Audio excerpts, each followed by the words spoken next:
ова е судското досие против Методий Андоновченко, првиот председател на македонската држава.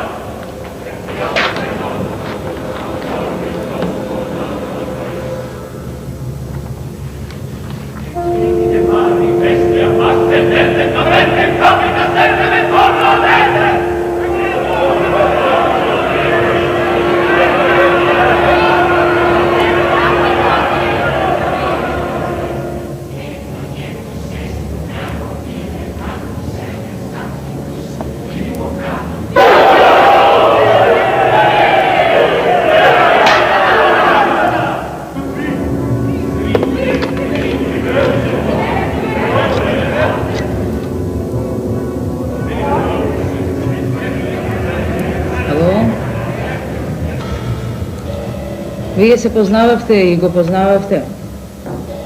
Бевте и пријатели, па ќе сакате ли нешто да ми проговорите? Што?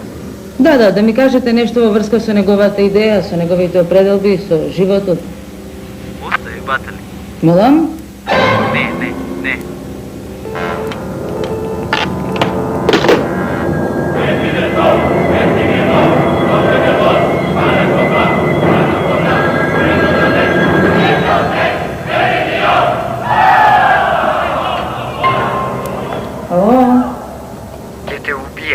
Ќе ти ги убиеме и децата, будала.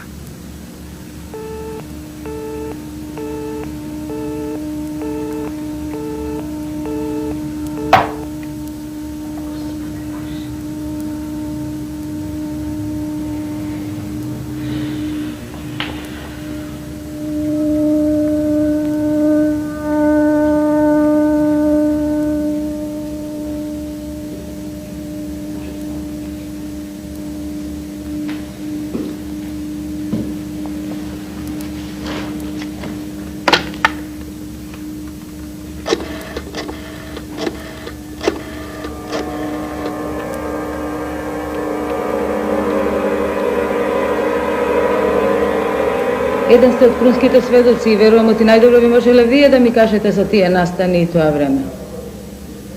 Да, токму вие. Не можам, болен сум, оставете ме на... Ало?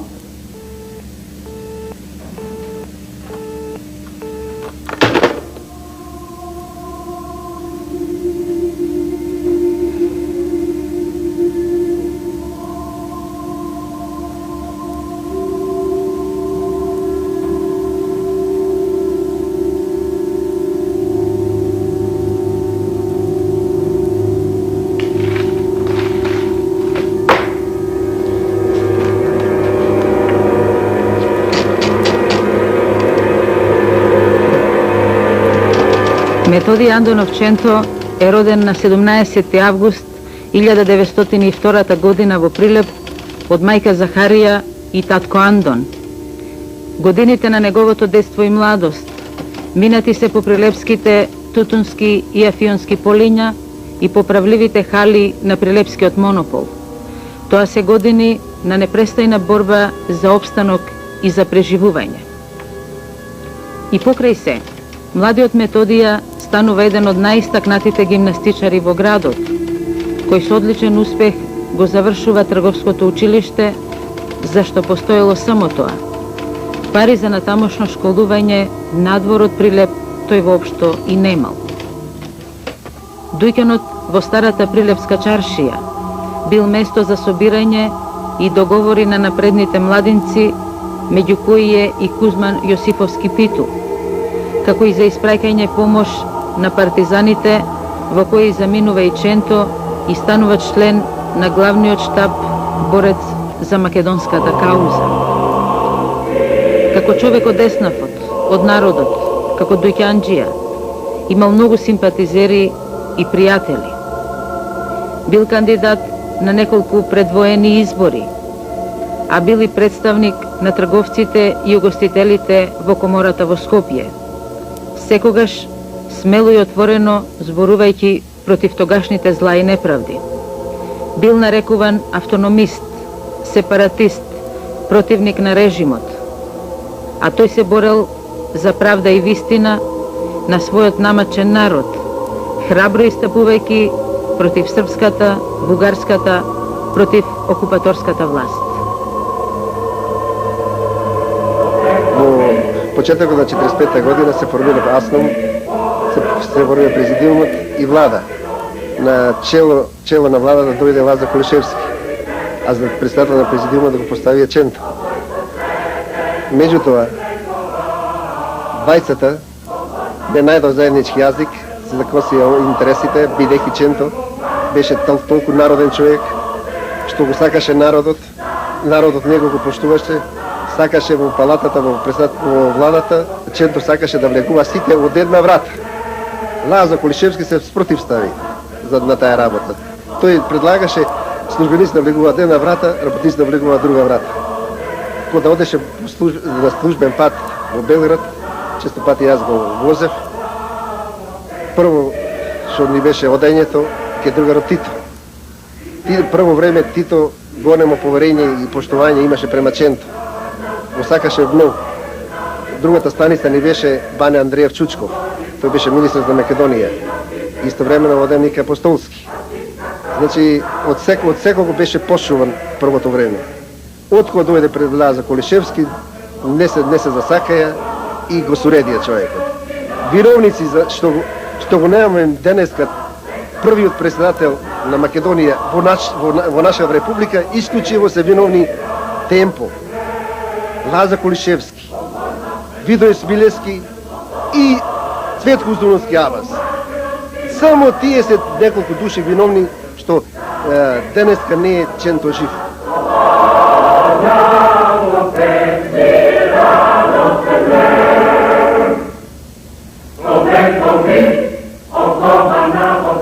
Разногласијата и судирите меѓу Ченто и Темпо за време на војната биле во повеќе наврати. И затоа во кој правец да тргнат ослободителните единици и за членувањето на Видој Смилевски во иницијативниот одбор на АСНОМ и за преголемите компетенции на Темпо и неговите лични кадровски решенија. А жестоки и полемични биле и дискусиите за текстот на манифестот што требало да се донесе од АСНОМ.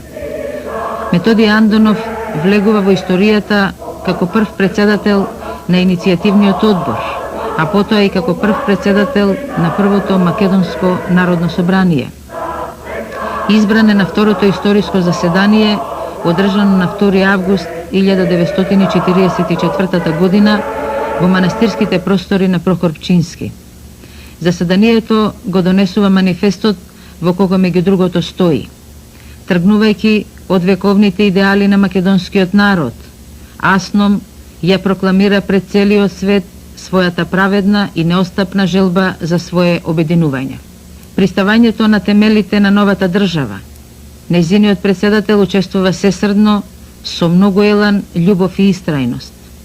Сенародната волја да се биде свој во својата земја се преточува низ разни акции, одлуки и решенија.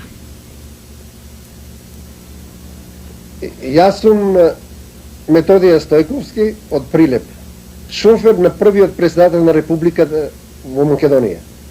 Со овај Шевролет го беше наменет исклучиво за председател на Републиката. Него го возев со тој Шевролет. За Методија Андонов Ченто, првиот председател на Република, можам да кажам само добри зборови. Тој беше човек што нема се роди уште на таков човек. Живееше тој до хотел Македонија во една просторија од 20-30 квадрати, со 5 члена. Живееше толку скромно, не како председател на Република, него како еден обичен работник. Се хранеше, јас му носев лично во канчина јадење да охрани семејството. Тој, кога одеше на работа, јас со Шевролетот излегов од палатата до дома да го пречекам. Ќе го покарам, ќе му речам повели преседниче во колава да те однесам до работа. Не треба Методија, ќе си одам пешки. Оди со колата назад кој што си дошол. Така истите одговори ги добивав и при одењето дома. Со други зборови, колата беше наменета исклучиво за него, ама ја користеа другите повереници што беа во владата тогаш. Коче овде, тој ја користеше колата само кога одеме на долги релации. Во собранието во Белград, низ Македонија. Низ Македонија кога оди одржаваше митинг, беше пречекуван и испречен од убо пубо. На секого сакаше да му даде одговор и да му помогне. Во најтешките моменти кога има луѓето мака, тој беше тука да му помогне на секого. Кога требаше да одиме некаде, оди некаде во приватно, да речеме, да оди во Прилеп, не користеше колата тој. Тој одеше со возот си идеше во Прилеп. Така да не можам да кажам некои лоши особини за него. Тој човек нема таков да се роди уште еднаш. Тој рачунаше за Македонија. Ништо не можеше да го поколеба него. Тој беше против одењето 15-ти корпус да се бори на Сремскиот фронт. Ништо живо нечеше да се сложи. Од тие работи тој исклучиво мислеше само за Македонија и за македонскиот народ. Значи, нечеше да злоупотреби никакво, еден динар нечеше да злоупотреби за тужи сврхи.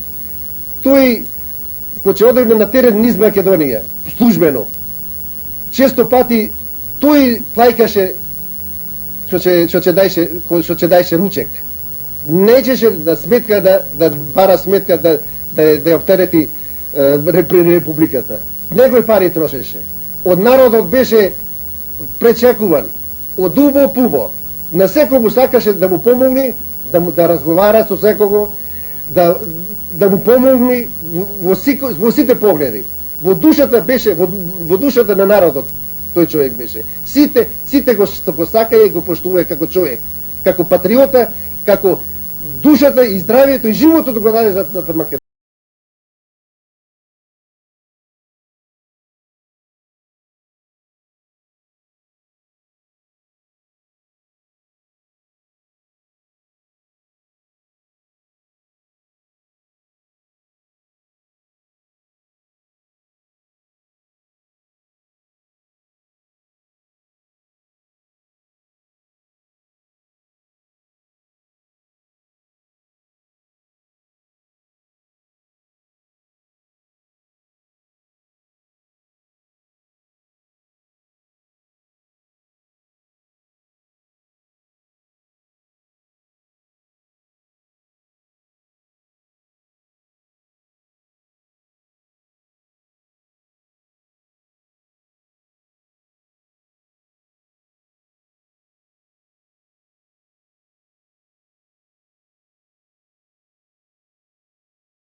На 31 јули 1946 година, со официјално соопштение до јавноста, за прв пат се огласува Министерството за внатрешни работи на Народна република Македонија, со подпис на неговиот министер Цветко Узуновски Абас. Одговорницата на Македонскиот парламентарен дом. Веднаш потоа министерот Абас соопштува: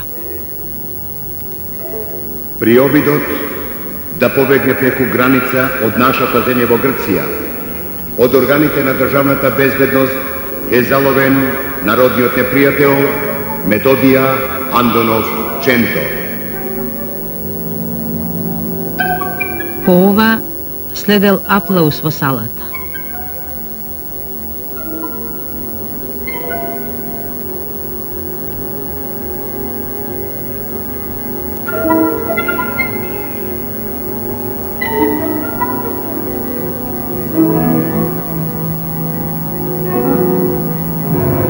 Обрачот околу Ченто се стега.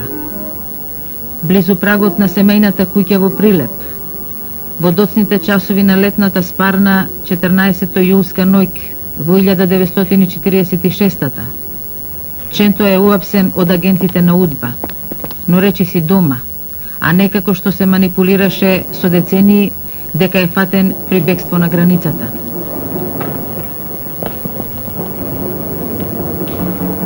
Веднаш по апсењето, во престрога конспирација е префрлен во истражниот затвор во Скопје.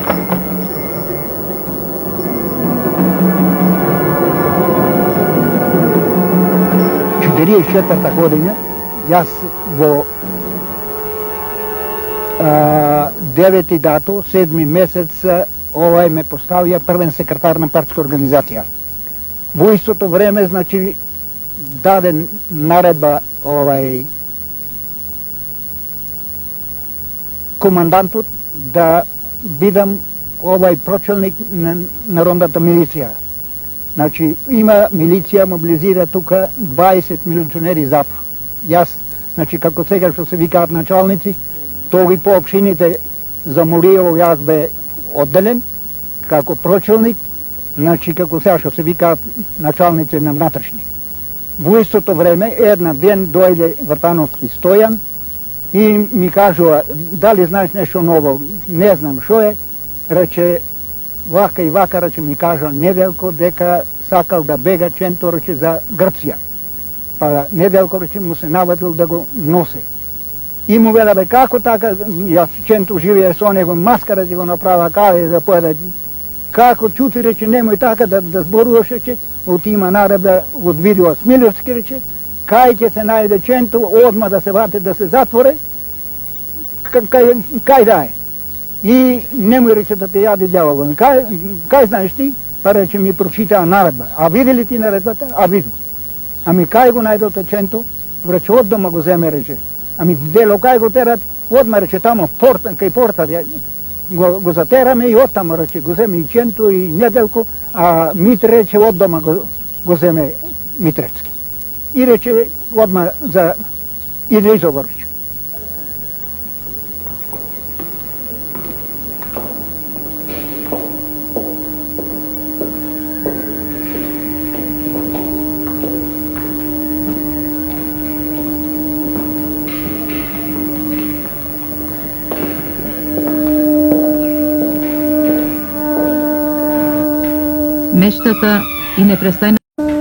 Мечтата и непрестајната битка за една силна, обединета Македонија остана Чентова голема идеја. Идеал на времето и иднината кој тој скапо ги плати. Со монтиран процес, со добро извежбани сведоци и со пресуда од 11 тешки затворски години, а конечно и со својот живот. Во обвинителниот акт на судењето се вели дека обвинетиот Методија не се согласува со внатрешната и со надворешната политика на Федеративна Народна Република Југославија, која, според неговото мислење, била спротивна на интересите на македонскиот народ. Непрестајно, во текот на својот живот и активност, тој се бореше против секаква туѓинска капа, против поробувачите и безскрупулозните асимилатори и туторите на неговиот измачен, вековно угнетуван и онеправдан народ. Безкомпромисно, тврдо ги застапувал и ги бранел до крај честно своите ставови и мислења. Многу пати страдајќи заради тоа, а сепак останал до крај доследен на тие своји принципи. Убеден со силата на аргументите, него ништо не можело да го поколеба. Јас за него не знае. Оти е он хапсен. Или оти не знае под се води истрага. Предвеќе неговата истрага беше, како што знаете, под голема конспирација. Тоа ви е познато, мислам. Најголема конспирација беше. Jer on не требаше да излева на суд. Он требаше да биде ликвидиран. Не само он. Како да станали луѓе што беа ликвидирани. А у тоа време нема да ве чуде. Се ликвидира големи луѓе, не па него. А вие требаше да му дадете и пилула за да го отрујете, а? Што ти не? Апси пилули има. За. Нема еден пилули, ја вртав кај мене како управник на истражен затвор. Тоа беше едино најповерливо лице во полицијата. А каква беше келијата кај што лежеше Ченто? Во затворот, во истражниот? Обична келија, засебна. Бил во самицата тамо сами, нормално не можел да излегува да се шета по ходникот и бил строго конспиративно донесен во затворот. Ма каки ходник, нема? Не го пуштаа нигде, а? Ма нема врска со ходник. Тој клучот беше кај мене. Никој не смееше таму да влезе. Никој не смееше не да влезе, него да призне на пенџер не смееше. Jer tije ćelije bеа одвоени. Една ćelija od друга ćelija имаше 3 метри нешто. Поред тие ćeliji беше дури забрането да се оде тамо. Знаеш. А Ченто тебе ти рече дека му наместиле за да го апсат, нели? Тоа е нормално, ми го рече. Отворено ми го рече дека му е наместено. Да. А па ја, како да ви речам, не знам како ќе ме сватите. Јас со Ченто се познавам за време окупацијата. Је со него ја интернација бев, у затвор бев, бугарски. Така. И кога јас бев паднат затвор, значи Ченто, имавме јака конспирација меѓу нас двајцата. Вечерта кога го донесо од Прилеп. Тебе строго ти наредија ти да го земиш, да го однесиш во келијата и никој да не знае за тоа, нели? Види, он кога е донесен во затворот, испразнат е целиот ходник. И тој спрат, вториот спрат. Страјата беше повлечена, тој беше народна одбрана. Не беше озна. Располагаше кост. А кој го сослушуваше Ченто? Се сеќавате ли? Види, Ченто не помина ми меѓу новораци за сослушање. Ченто го сослушаваше најмногу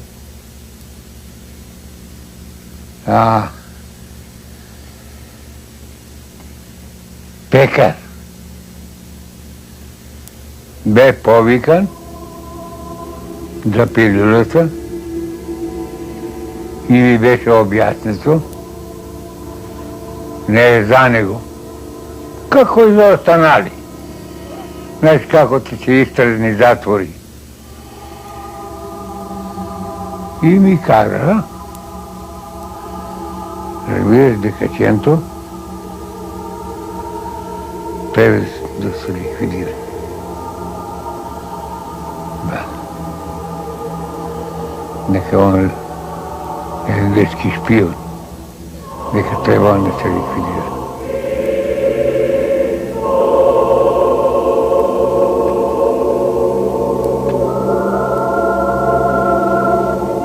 Света е за него, не е само за него. За тия такви луѓа, што не ги расплетат конците. И тоа е катно.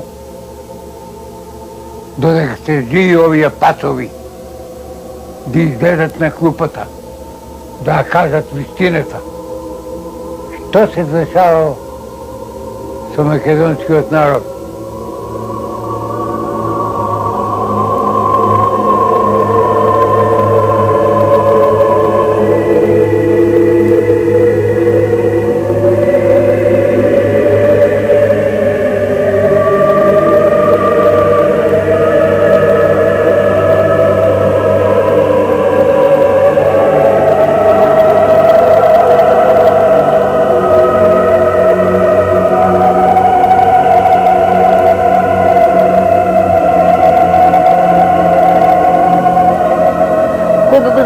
Методија Андонов затвор, долго време супругата не знаеше кај се најдува. Одевне заедно Скопје да праша, да разбери кај се најдува, ако знае некој да каже. Сите крела на милиците, не знаеше никој да каже. Го сретна Љубен Лапе и го праша, ако знае нешто ти каже за Методија. Тој и крена рамениците, веруе Василке, ништо не знам да кажам. Тие беа многу пријатели со Ченто и сработува. И таа доста разочарана, реши отиде Белград. Белград отиде го праша Густав Лаков. Го замоли да каже нешто за Методија, ако знае. Тој рече, немој да се секирате, госпоđо, Методија е жив, ќе го суда. И за тоа време, ко се врати, за скоро време го суде. Ги изнесо на суд. Јас и супругата негова бевне Скопје на судејне. Во судницата, кога влегов, јас ги препознав меѓу судите Чашуле и Благоја Поповски. Дони ми седе ко присутни Цири Вири и од Борко Талески мајка му. Методија го донесо со двајца милицаи среде. За тоа време дојде една група доста млади, кој јас тогаш бев млада. Сите беа појќе девојки. Го прашува судите Методија, зошто си сакал да бегаш на граница, си фатен, и зошто сакал да бегаш? Тој замоли да одговорам. Тој одговори, не сум фатен на граница и не сум сакал да бегам. Тие го упутува со многу, го збунува со многу зборови. За тоа време, тие младите што беа до ними, јас се најдов меѓу ними, пошто салата беше многу мала, тие на секој збор Методија многу се смеја, и то гласно, чисто ги извикува, да сето внимание му го дзема, исто и мене, да сето внимание му го дзема, исто и мене, и нас со сестра ми, многу се нервирав, али не смеев ништо да му одговорам. Атмосферата беше многу лоша, просто тоа не личеше на судење. Кога заврши судењето, Методија со двајца милицаи ги изнесо надвор, а јас и сестра ми отидовме да преспијаме ноќта кај ни пријатели. Сестра ми доста беше разнервирана, викаше, изборуваше од тие невистини, сите таму што се дешава и од многу лошата атмосфера. И тие невистини работи што му ставила прашање на Методија. Зад нас некој ни свика стоите. Пред нас се појави една особа на точак и запрати на сестра ми. Престани да зборуваш, од сега одма ќе ве заберам со нас, пред мене. Ние исплашени двете, заќутевне и отидовне кај пријателите да преспијаме. Другиот ден продолжи судењето. Судењето беше со пропусници, нас не пуштија. Ние ставиме надвор, имаше звучници. Се слушаше многу жагор преку звучниците и извици. Смрт, смрт, осудете го на смрт, на многу години осудете го. Тој предавник. Многу жагор се слушаше и од гласот негов ние ништо не можеме да разбереме, просто гласот негов во тие извици се гушеше. И така многу разочарани, разбравне, оте го судија на строг затвор 11 години и страшно разочарани се вратиме Прилеп.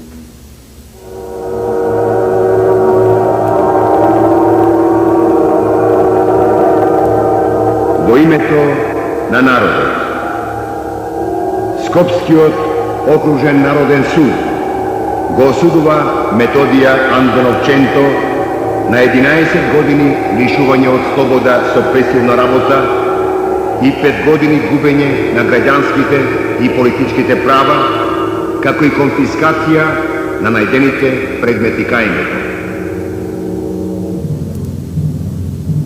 Тоа е епилогот на, како што многумина го нарекоа, строго изрежиран режимски процес со диригирана публика и со однапред знана пресуда. Првиот председател, според нечии сценарија, мораше така да заврши.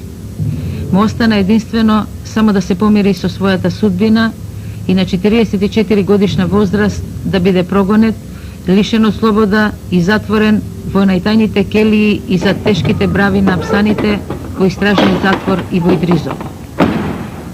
Влегувајќи со сиот ентузијазам, желба и идеи во служба на својот народ и својата земја, тој остана да ги самува без вина виновен тие дни и години. Скап е данокот на идеалите, непокорноста, тврдокорноста и борбата за правда и вистина. Каква иронија на судбината и времето, каква неправда над праведниот и народниот председател, кому не му требаат телохранители, зашто велеше од кого ќе го чуваат. Нели токму тој народ го избрал, тој народ и ќе го чува. Во тој пекол, во апсанските врати, во целосна изолација, со испробани методи докрај да се скрши енергичниот Методија и да му се уништи духот и волјата, се сакало да се изнуди покаяние. Но покаяние за што? Зошто да се кае човекот кој ги немал гревовите и квалификативите што му сте ставале на душа? Во затворскиот круг, двајца по двајца полицајци го изведувале на по некоја минута, откако се наоколу ќе било празно, за да нема никаков контакт со никого, освен со земјата и со небото. Само едно пиленце понекогаш долетувало и одлетувало од неговиот прозорец.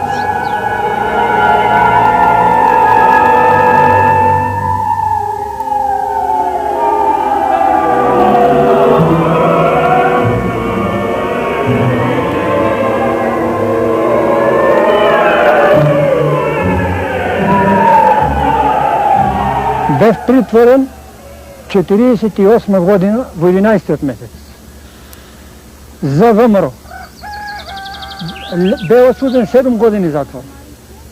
Лежа 4 години, има 3 години помилување. Во времето на издржавањето на казната, во Идризово бев запознат со Ченто, првиот председател на Методија, односно на Македонија. Во тоа време он беше изолиран, посебно сам. Во 50 година него го пуштија во нас во затворниците, во сите затворници. Го испуштија и го пратија право на Циглана, на најтешката физичка работа. Во тоа физичка работа, он за еден месец Методија Андоновченто, првиот председател на Македонија, намали телесна тежина 18 килограми. Јас бев распореден во амбулантата како лекарски помошник. Идеше, јас работе со доктор Костандин Робев од Битола, доктор Фиданчев од Струмица, доктор Тренчев од Радовиш и друзи още 2-3 специјалисти лекари. Даваме помош, даваме разни витамини за појачање, али прибидејќи му беше тешка физичка работа, слабо можеше да се поврате лекувањето. Јас лежа 4 години. 52 година, во 11 месец, јас се испушти од КП Дом Идризово, Методија Андоновченто го остави јас да продолжава и понатаму во затворот.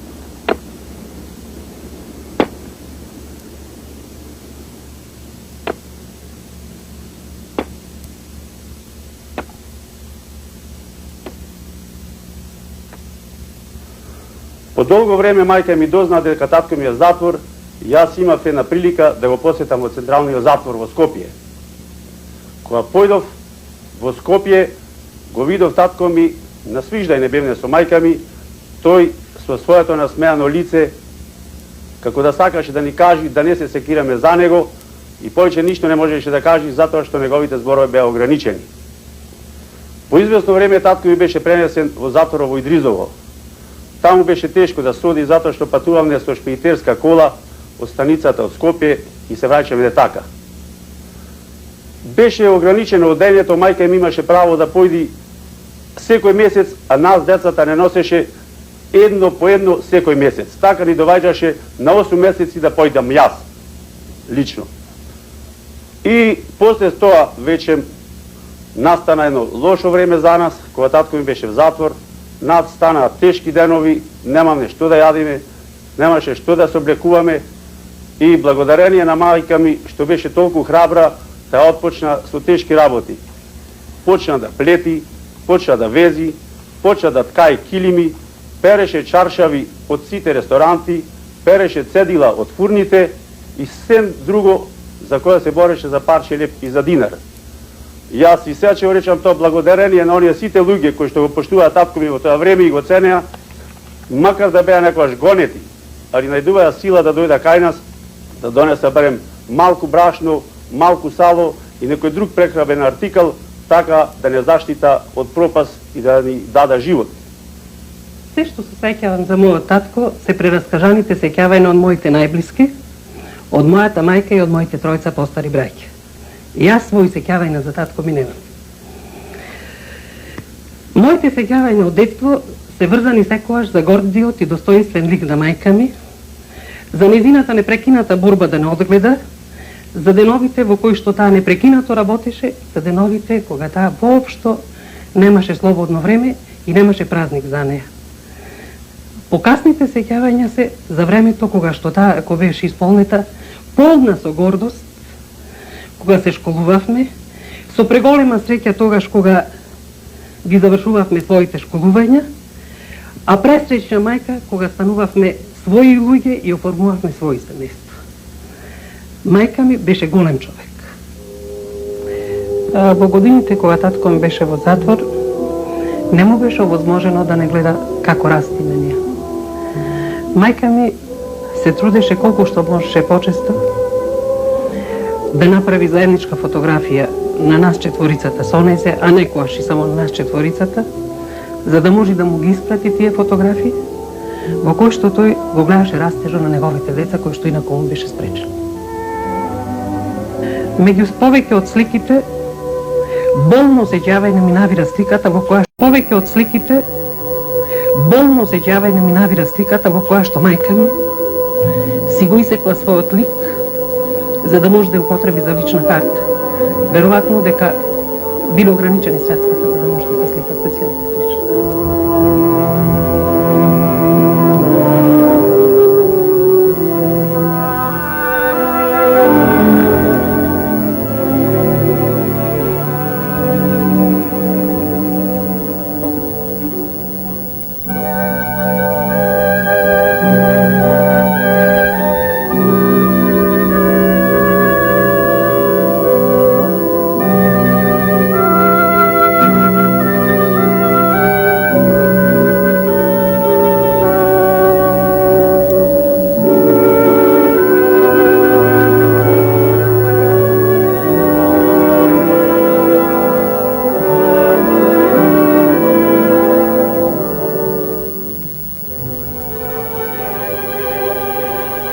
Тоа време кога паднате в затвор, беше тешки години, кризни години беше. И ние неговата фамилија, помагавме неговата фамилија. Одеше татко ми да му однесе нешто, али претежно јас и брат ми одевме како деца, бидејќи ако одиш се плашевме да некој не види, кажи нешто. И претежно ние децата одевме така, и така ние останавме да живееме неговата фамилија и ние. За време, летното време, кога децата ќе се распуштаа, доаѓа в село тие кај нас во Забрчани и пасене заедно биолите. За тоа време тие седа кај нас по 2 месеца, 3, ради што немаја дома што да јадат, да се прехранат, седеа кај нас. И така останавме цело време пријатели и ден денеска живееме исто со децата. И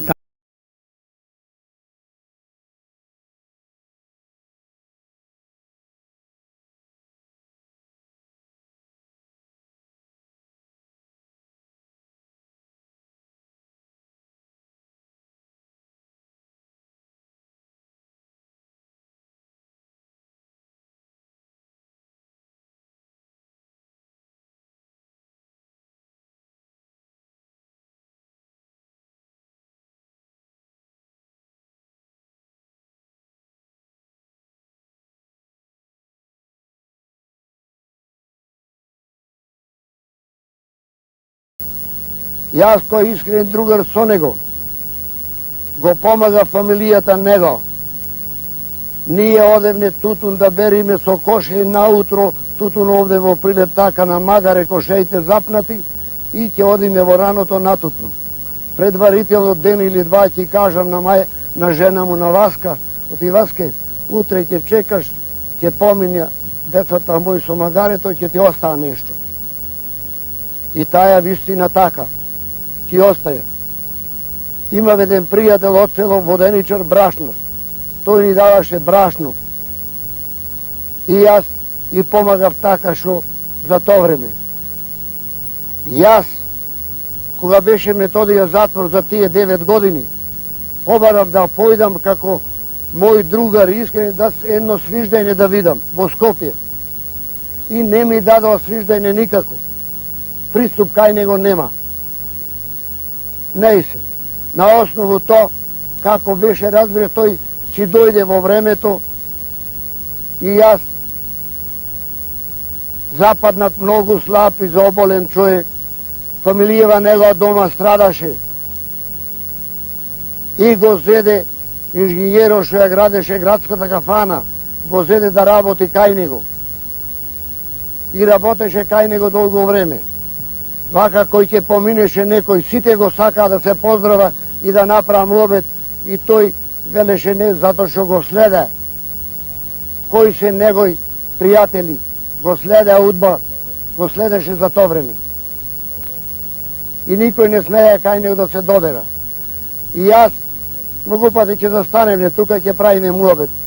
Дури беше топлото време, надвор работеше, после влезе да работи во подрумо долу. Кога работеше во подрумо, јас го опомене Методија, немој зимно време сега на циментово нова паре здравието да го изгубиш, бидејќи си вака опадно. Тој рече шо да правам. И така за едно известно време Методија се поболи одма. Кога се поболи, јас го посетувам набрго дома. Оде. И еден ден купив едно грозје, излезе, сефте во Прилеп ситно бело грозје тогај, купив едно кило грозје, отидов, лежи вака ја поткрена глата и ме поздрави, се расплака, рече Методија, да каснам, рече 2-3 зрна, од ова ми е последно грозје во живота, за каснување.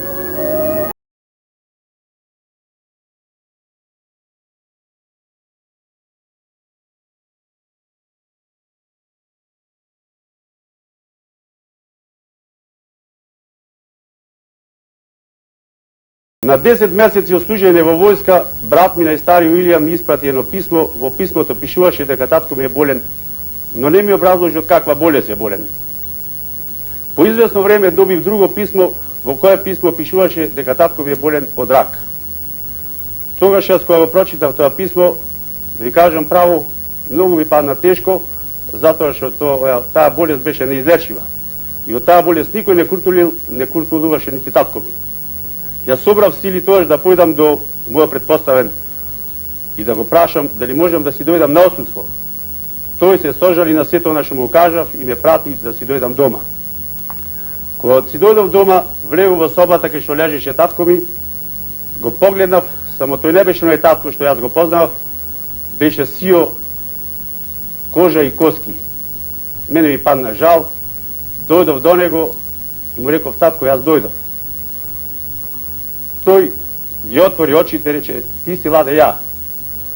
Потоа ги затвори. Мене ми се наполни очите со солзи, не можев да издржам.